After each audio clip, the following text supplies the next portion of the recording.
इस heating rod को ध्यान से देखिए, ये नॉर्मल वाली हीटिंग रॉड नहीं है, ये थर्मोस्टेट वाली हीटिंग रॉड है। यानी इसके अंदर एक थर्मोस्टेट लगा हुआ होता है जो टेम्परेचर के हिसाब से पानी को गर्म भी करता है और कट ऑफ भी करता है। और देखिए साथ ही साथ इसकी ये मेन लीड है जो कि जगह-जगह से ये ब्रेक हो चुकी है यानी डैमेज हो चुकी है, तो हम इसको नई लीड भी इसमें बदलेंगे और इसमें इस लीड को कैसे बदला जाता है ये भी देखेंगे और इसको अंदर से इसके अंदर क्या-क्या होता है यानी किस तरह से इसको थर्मोस्टेट के साथ में कनेक्ट किया जाता है, ये सब कुछ जानकारी इस वीडियो में देने वाले हैं। तो देखिए ये सबसे पहले इसका जो ऊपर का कवर होता है उसको खोल लेना होता है और ऊपर का कवर खोल लेने के बाद यहाँ से देखिए कुछ ये इस तरह से दिखाई देता है। तो देखिए यहाँ इसमें दिखाई दे जाता है एक थर्मोस्टेट जो कि लंबा वाला थर्मोस्टेट होता है और ये अक्सर गीज़र में लगा हुआ होता है। तो देखिए सबसे पहले इसको निकाल लेते हैं और निकालने के लिए यहाँ से इसमें सीरीज़ में इसके वायर लगे हुए होते हैं, यानी इसमें सिर्फ प्लस वाली ही लाइन दी गई है यानी पॉजिटिव वाली, जिसमें करंट चलता है। यानी ये एसी पर 230 वोल्ट पर वर्क करता है और इसमें एसी सप्लाई दी जाती है। यानी एसी का एक ही वायर लगाया जाता है, चाहे तो आप इसमें न्यूट्रल लगा सकते हैं और चाहे तो उसमें फेज़ वायर का यूज़ कर सकते हैं। दोनों वायर इसमें नहीं लगाए जाएँगे, सिर्फ़ एक ही वायर को इसमें यूज़ करना है। चाहे तो न्यूट्रल को भी आप इसमें यूज़ कर सकते हैं और चाहे तो फेज़ वायर को भी इसमें यूज़ कर सकते हैं। अगर दोनों वायर इसमें लगाएँगे तो यहाँ तुरंत ये फ़ॉल्ट हो जाएगा और ये ख़राब हो जाएगा। तो इसमें सीरीज़ में एक ही वायर चलता है जो कि फेज़ वायर को इसमें यूज़ किया जाता है। तो अब देखिए ये अंदर से देखिए कुछ तरह से होता है, यहाँ इसमें एक होल होता है जो कि इस होल के अंदर ही इसको डाला जाता है और इसी के बराबर में हीटिंग रॉड के 2 टर्मिनल दिखाई दे रहे हैं जिस पर दोनों टर्मिनल पर इसका जो ये इंडिकेटर है ये लगाया गया है। तो हीटिंग रॉड के एक टर्मिनल से हम जो ये इंडिकेटर लगा हुआ है वहाँ पर इसका मैं एक इसको लगा हुआ है यानी नट लगा हुआ है, वहाँ से हम इसका एक वायर निकाल लेते हैं और वहाँ पर इसका जो ये एक वायर है इंडिकेटर का वहाँ से हम हटा लेते हैं। तो देखिए ये एक वायर हमने इसका बाहर की ओर निकाले, ये देखिए ये वाला। अब हम यहाँ पर क्या करेंगे, एक नई लीड लेके देखिए इस तरह की और इसको अपने हिसाब से जितना भी कस्टमर कहता है 2 मीटर या 1.5 मीटर जितनी हिसाब से ले रहा है उसी हिसाब से इसको कटिंग कर लेंगे देखिए। और ये यहाँ पर मैंने 2 मीटर वायर इसके लिए क्योंकि कस्टमर का कहना है कि ये थोड़ा दूर पड़ता है जिसकी वजह से ये छोटी पड़ जाती है। तो यहाँ इसलिए 2 मीटर इसकी जो वायर है ये मैंने निकाल लिया है। तो देखिए इसको इस तरह से इसके दोनों वायर को अलग-अलग कर लेंगे और उसको जो इसका ऊपर का पीवीसी है उसको यहाँ से हटा देना है। देखिए ये दोनों पीवीसी इसके अलग हो चुके हैं और ये जो इसकी वायर है ये दोनों पीवीसी के अंदर से बाहर निकल कर आ चुकी हैं। तो अब देखिए इसको हम इस तरह से वायर को छीलेंगे और इसको इस तरह से देखिए ये एक गोल्ड रिंग टाइप का बना लेंगे देखिए इस तरह से। ये देखिए यहाँ से हमने इसको एक गोल रिंग बना लिया है जिससे कि जो टर्मिनल वहाँ पर अंदर है उसमें ये आसानी के साथ में चला जाएगा। ठीक इसी के साथ में जो हमने ये इंडिकेटर का एक वायर खोला था उसको भी हम यहीं पर लगाना है तो उसको भी हम इसी तरह से रिंग बना लेंगे। तो देखिए ये हमने इंडिकेटर के वायर के साथ में इसको ले लिया है और जो अंदर एक टर्मिनल खड़ा हुआ है वहाँ पर हमें इसको इस तरह से लगा देना है और इसको अंदर ट्रैक्टर से देखिए इस तरह से अंदर की ओर कर देना है और साथ में जो ये नट हमने यहाँ से खोला था उसको यहाँ पर लगा देना है। ये तो हो गया है देखिए इसका न्यूट्रल वाला वायर जो कि डायरेक्ट ये टर्मिनल पर लगाया जाता है। अब इसको देखिए आप चाहे तो प्लायर से भी टाइट कर सकते हैं और चाहे तो इस तरह की छोटी-सी एक गोटी होती है जो कि 5 और 6 नंबर की होती है उसको भी आप इसमें यूज़ कर सकते हैं। तो देखिए यहाँ पर 6 नंबर की गोटी इसमें यूज़ की जाएगी जिसको लगाकर बड़े अच्छे तरीके से इसको टाइट किया जाता है। तो देखिए ये बहुत अच्छे से टाइट हो चुकी है। अब यहाँ पर देखिए हमने न्यूट्रल वाला जो वायर है उसको हमने कंप्लीट कर लिया यानी टर्मिनल पर लगा लिया है। अब ये बचा हुआ है जो एक वायर है ये हो जाता है इसका फेज़ वाला वायर। तो अब देखिए इसको किस तरह से लगाया जाएगा, यहाँ मैं अभी ये आपको दिखाऊँगा। तो एक वायर तो हमने न्यूट्रल पर लगा लिया है जो कि इंडिकेटर के साथ में लगा हुआ है और दूसरा वाला जो टर्मिनल है उस पर भी एक इंडिकेटर का वायर लगा हुआ है और साथ ही साथ उसमें एक दूसरा वाला वायर भी निकल कर बाहर आ रहा है। चलिए उसको मैं दिखाऊंगा। सबसे पहले यहाँ इस थर्मोस्टेट से ये मैं पुरानी वाली लीड निकाल लेता हूँ। तो देखिए यहाँ से हमने इसको निकाल लिया। अब इसको निकालने के बाद यहाँ सबसे पहले हम इसको चेक कर लेंगे कि ये सही है या नहीं। कभी कभी ऐसा हो जाता है कि हम बिना चेक किए इसको डाल देते हैं और बाद में इसको हमें खोलना पड़ता है। तो देखिए सबसे पहले मल्टीमीटर को कर लेते हैं यहाँ इस वाले मोड पर, जो कि बीप वाला यानी बदल वाला मोड होता है। तो देखिए यहाँ जैसे हम इसको टच करेंगे तो यहाँ बीप की आवाज़ निकलेगी।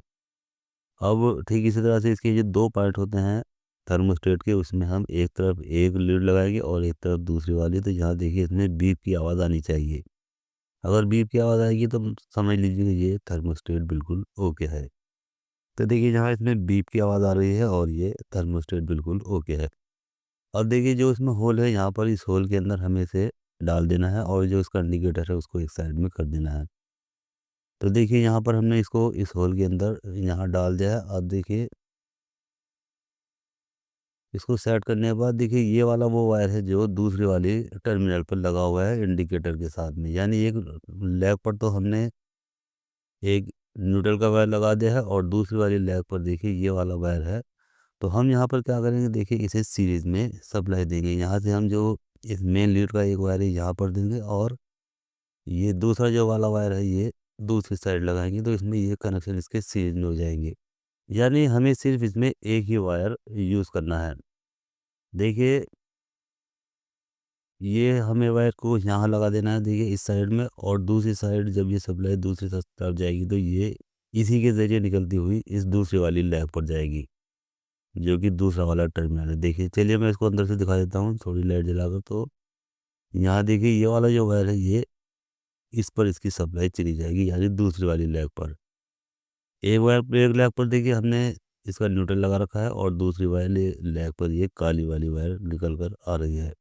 तो जब हम इसको जो इसकी ये मेन लीड है यहाँ इसमें एक पॉइंट पर इसको सप्लाई देंगे तो ये सप्लाई निकल कर इस ब्लैक वाले वायर में जाएगी और ब्लैक वाले वायर से ये जो इसका हीटिंग रॉड का एक टर्मिनल है उसके अंदर सप्लाई जाएगी। तो ये हीटिंग रॉड गर्म होगी। अब जब ये 55 डिग्री सेल्सियस तक ये पानी को गर्म कर देगी तो यहाँ ये अपना आप ही कट ऑफ कर देगी और उसको पानी को गर्म करना बंद कर देगी।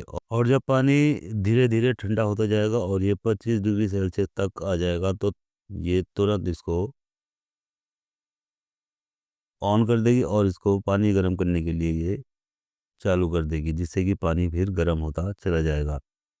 तो देखिए इस तरह से इसके ये करेक्शन किए जाते हैं और ये बहुत ही आसानी के साथ में से करेक्शन हो जाते हैं। अब देखिए करेक्शन करने के बाद हम इसका जो ऊपर वाला कैप है उसको यहाँ देखिए इस तरह इंडिकेटर के अंदर इसको लगाकर सेट कर देंगे और इसके बाद इसके जो 3 स्क्रूज लगे हुए हैं उनको अच्छे से टाइट कर देना है। तो देखिए तीनों टाइट स्क्रू इसके टाइट हो चुके हैं। अब ये बिल्कुल रेडी हो चुकी है। अब हम इसका ये दूसरा वाला सिरा है जहाँ पर हमें प्लग लगाना है, यानी 3 पिन प्लग इसमें लगाएंगे। तो इसको इस तरह से यहाँ से इसको भी ऊपर से वायर को छील लेना होता है, यानी इसकी जो पीवीसी होती है उसको भी यहाँ से हटा देना होता है। तो देखिए पीवीसी हटाने के बाद इसकी जो एक्स्ट्रा पीवीसी है उसको यहाँ से हटा देना है, यानी कटिंग कर देना है। और उसके बाद जो 2 वायर है उनको यहाँ से देखिए छील लेना है। तो चलिए इनको यहाँ से अच्छे से छील लेना है और उसके बाद अब अगर आप चाहें तो उसको चेक भी कर सकते हैं ये मल्टीमीटर से, या अपने सीरीज बोर्ड में भी आप इसको चेक कर सकते हैं और चाहे तो उसको मल्टीमीटर में भी चेक कर सकते हैं। तो चलिए एक 3 पिन प्लग ले लेते हैं और उसको बाहर निकाल लेते हैं। देखिए ये मेरे पास एक 3 पिन प्लग है तो इसी को इसमें हम यूज़ करेंगे। तो यहाँ से इसके जो 2 स्क्रूज लगे हुए हैं इनको यहाँ से खोल लेना है और खोल लेने के बाद देखिए सबसे पहले हम इस प्लग को लगाने से पहले यहाँ से मल्टीमीटर से चेक कर लेंगे। देखिए यहाँ से जैसे हम इसको चेक करेंगे तो यहाँ बीप की आवाज़ आएगी, तो इसका मतलब यह है कि ये बिल्कुल ओके है। तो देखिए यहाँ बीप की आवाज़ आ रही है और ये बिल्कुल ओके है और किसी तरह का इसमें बॉडी पर अर्थ भी नहीं है। तो अब देखिए हमने सब कुछ चेक कर लिया। अब हम इसका जो 3 पिन प्लग है उसको यहाँ से इसके जो 2 पॉइंट है वहाँ पर एक एक वायर को लगा देंगे। सबसे पहले डाल लेते हैं इसकी सेफ्टी गार्ड जो एक सेफ्टी गार्ड होता है, ये देखिए पीछे की ओर, तो हमें इसको भी लगा लेना ज़रूरी होता है। इसके बाद इसके ये दोनों वायर हैं उसको हम अच्छे से सेट करेंगे और इस 3 पिन प्लग में दोनों वायर एक-एक टर्मिनल पर लगा देंगे, एक इस तरफ और दूसरा दूसरी तरफ। तो एक वायर को लगा देंगे और लगाने के बाद यहाँ देखिए स्क्रू ड्राइवर से इसको अच्छे से टाइट कर लेंगे। इसके बाद इसका ये दूसरा वाला वायर है वो हम दूसरे वाले टर्मिनल पर लगाएंगे और उसको भी अच्छे से यहाँ से देखिए टाइट कर देंगे। तो यहाँ दोनों वायर इसके दोनों टर्मिनल पर लग चुके हैं। अब हम इसको देखिए कुछ इस तरह से बंद करेंगे। देखिए यहाँ से इसके ऊपर से लाते हुए इस तरह से करेंगे जिससे कि ये इसकी जो हमने जहाँ पर इसके जो वायर कनेक्ट किए हैं उन पर किसी तरह का कोई खिंचाव नहीं आएगा। देखिए ये ऊपर को हमने लीड कर दिया है तो ये सारा जो खिंचा है ये इसी लीड पर आएगा और ये बिल्कुल ऐसी हो जाएगी जैसे कि कंपनी से लीड आती है, यानी वायर छिला हुआ बाहर की ओर दिखाई नहीं देगा। तो अब देखिए दोनों वायर हमने कनेक्ट करने के बाद इसका जो ऊपर वाला कवर है उसको भी ले लिया है और उसको लगाने के बाद यहाँ इसके जो 2 स्क्रूज है इसको भी लगा देंगे तो ये बिल्कुल कंप्लीट हो जाता है। देखिए इस तरह से अब ये बिल्कुल अच्छे से सेट हो चुका है। ये देखिए ये इसका छिला हुआ जो वायर है वो भी दिखाई नहीं दे रहा है। तो अब हम क्या करेंगे, इसको सप्लाई बोर्ड में लगाएंगे और इसको सप्लाई देंगे। तो देखिए यहाँ पर अब मैं इसका जो प्लग है ये अपने बोर्ड में लगाऊंगा और उसके बाद यहाँ देखिए इसका जो ये इंडिकेशन है ये ग्लो होगा। तो चलिए मैं इसका स्विच ऑन कर देता हूँ। तो देखिए स्विच ऑन करने के साथ ही इसका जो ये इंडिकेशन है ये ग्लो होता हुआ दिखाई दे रहा है, यानी इसका मतलब ये है कि अब इसमें सप्लाई आ चुकी है। और धीरे-धीरे ये गर्म होगा और देखिए गर्म होने के बाद में इसमें यहीं पर थोड़ी भाप उड़ती हुई भी दिखाई देगी। तो देखिए यहाँ से अगर आप ध्यान से देखेंगे तो इसमें देखिए धुआँ-सा निकलता हुआ दिखाई दे रहा है, यानी कि ये हीट हो रही है। तो चलिए मैं थोड़ा-सा कपड़ा भी जलाकर इस पे दिखा देता हूँ जिससे कि ये पता चल जाएगा कि इसमें करंट आ चुका है और ये गर्म हो चुकी है। तो देखिए ये जो कपड़ा है ये भी देखिए इसमें जलती हुई दिखाई दे रही है, यानी ये इसका मतलब ये है कि ये अच्छे से हीट हो चुकी है। तो इस तरह से दोस्तों हम इस थर्मोस्टेट वाली हीटिंग रॉड को बहुत ही अच्छी तरीके से ठीक कर सकते हैं या रिपेयर कर सकते हैं, या इसकी जो मेन लीड होती है उसको भी हम चेंज कर सकते हैं। तो यहाँ दोस्तों वीडियो कंप्लीट हो चुकी है। वीडियो अच्छी लगती है तो लाइक करें, शेयर करें और बेल आइकन पर भी प्रेस करें जिससे कि मैं जैसे ही अपनी नई वीडियो अपलोड करूँ तो तुरंत आपको इसका मैसेज मिल जाएगा और आपको ये पता चल जाएगा कि नई वीडियो अपलोड हो चुकी है। और साथ ही साथ चैनल को सब्सक्राइब करना बिल्कुल भी ना भूलें।